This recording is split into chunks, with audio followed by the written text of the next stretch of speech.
Hey everyone, Captain Amazing here, and today I want to talk about mods and if you should stop farming new mods to work on the ones you have in your roster right now. So let's jump into it.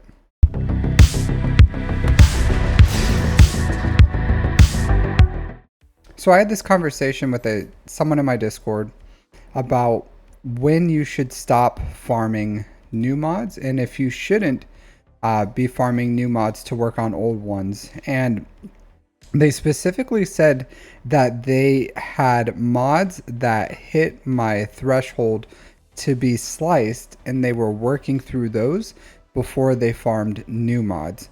So I want to talk about, should you do that? Should you take a break from farming new mods so that you can start working through old mods that have the potential to be plus 25 speed mods?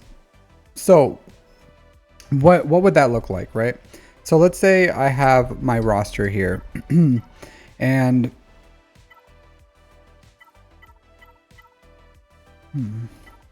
oh, okay.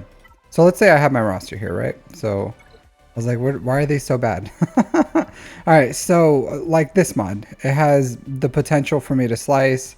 It's a crit avoidance mod. It could be, I can get some more crit avoidance into it. 23 speed, not bad. This one has the potential to easily be 25, 26 speed. It's a good mod. This one has decent potential. So like all these mods here for a very long time in my roster, up to, let's see, up to here. So all these mods above here have the potential for me to slice into 6 dot mods. So I have mods here that, and this would take me a few weeks of if I farmed 6 dot materials. And then I have other mods down here probably that like 9 speed blue mods that, like, I could work these and they could have the potential to be 6 dot mods if it just hits speed one time. And it's a +5, then hey, it has the potential for me to work it and I could slice it 2 more times. So like all these +9s have the potential for me to work. So should I specifically go through these and stop farming new mods so that I can work through my backlogs of all these +9s and +14s and 15s or whatever you have in your account that may have the potential for you to for them to be a +25 speed mod? And what I say for that is no. And I want to talk about this. So let's say any organization in the world, anything like video games, businesses, literally anything that is that, like literally any organization, it needs new blood, and without new blood it will die on the vine. Like, you have to continue to put new things into an organization. You have to have same reason with this game, like we have to have new players, otherwise because old players leave. But same thing, like it's not like your mods are going to go away or anything, but what are we constantly doing as we're playing the game? We're developing new teams. Like every week, about we're relicking a new character. Every month or two, we're finishing a big farm. So what are you supposed to do? Like we there's hundreds of characters here. I'm sure you have backlogs of characters that need mods. I'm sure you have, especially if you're new, you probably have tons of characters that have no speed or +3, 4, 5, 6, 7, 8, 9, even 10 speed mods that you want to eventually upgrade on the characters. So you need more volume of mods. So sometimes I have those, those +9 blues, or some mods that still have the potential, but I'm not going to work them all because I have such a good volume of them. And same thing as 6 dot mods. And I just place them on my characters. And if I ever need something, like when I worked my JML mods, I needed more protection primary mods. So I went through all my blues and all my +9s, and I saw the ones that had like speed, protection, maybe potency or something, and I started slicing those. And I hit them once, and I was like, okay, is Is this gonna hit speed? Is this gonna hit speed? And then I was able to build, and that's how I build my new characters from scratch. So I have a huge backlog of mods that may have mid potential, where it's not like I'm gonna slice them right away. If they're a good mod, or if it's like crit damage, or something I need right away, yeah, I'll slice it.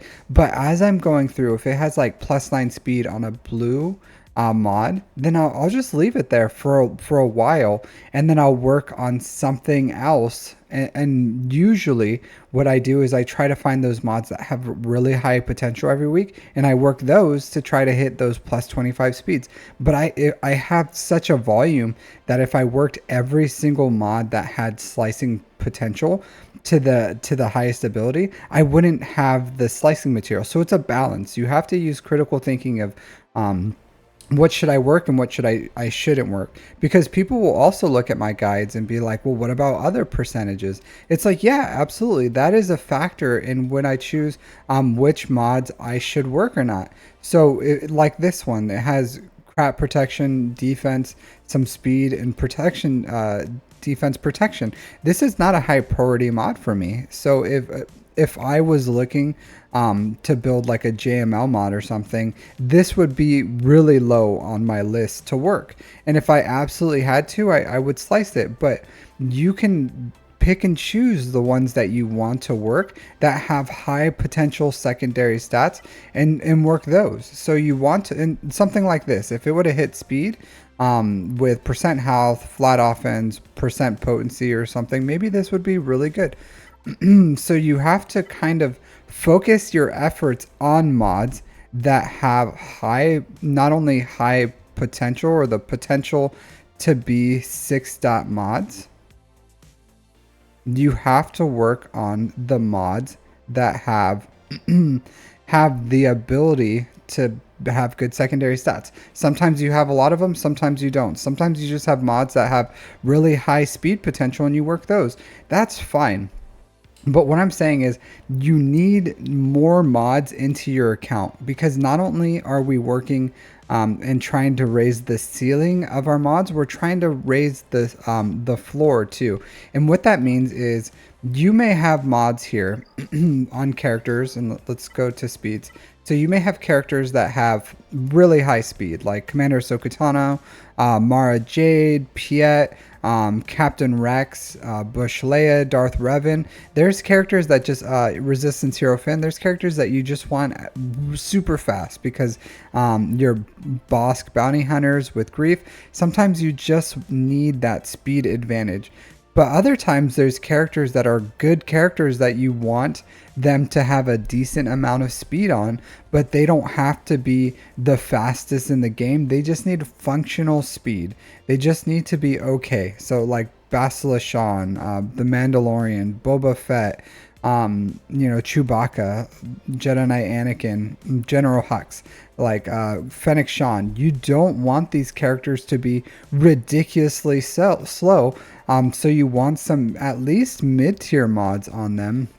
And same as like all your characters. Like if you use them, for the most part, you want speed on these characters. So it's important that you're not only putting your good speed mods on those characters that need speed, but you have usable mods on your team.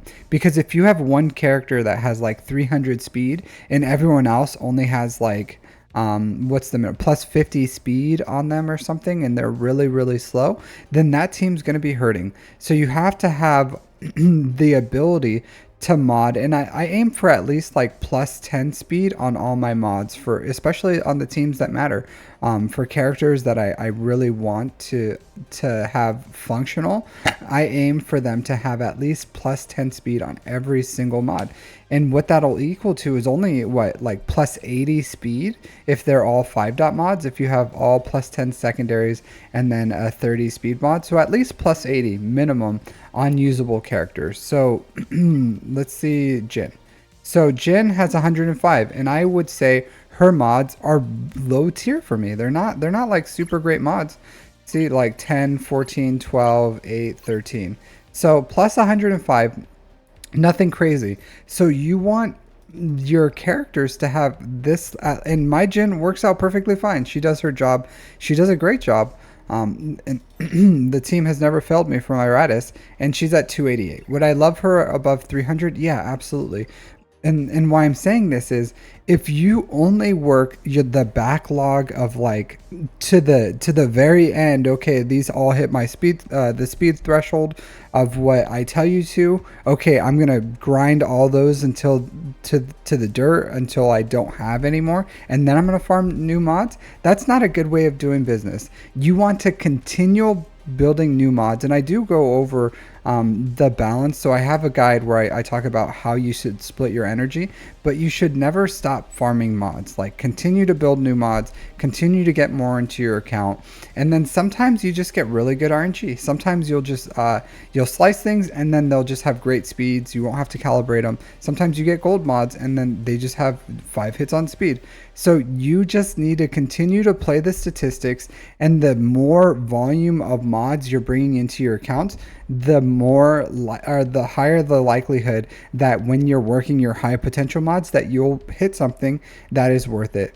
So don't stop farming mods. I farm mods every single day, every single week. I never stop. 365 days, 7 days a week, or 365 days a year, 7 days a week. I farm mods every single day, and it's a blend of farming slicing material and farming mods. You could split your days between only farming mods and only farming slicing material, whatever you want to do. But you need to continue to bring in mods into your account, and you need to continue to work them. You don't have to work your mods every day. I work them about once a week, but your account needs new blood. And if you stop farming mods, you're hurting yourself, because if you continually farm them and then have a sustainable system where you farm enough slicing material for the level of mods that you farm in a week, and then you continue to work those, then you'll consistently farm good mods, as long as you work only high potential mods and you follow the mod guides that are the guide that I gave you on how to slice your mods. But when you stop that, you're slowing down your overall potential of what your account can be. So you always have to continue working your mods, continue farming them. Don't ever stop farming mods. Like, you just have to push through and continue doing it. So that's all I have for you today. If you have any questions or concerns, let me know in the comments. Otherwise, thanks for hanging out. If you haven't already, smash that subscribe button and then hit like on your way out. So I'll see you next time. Take care.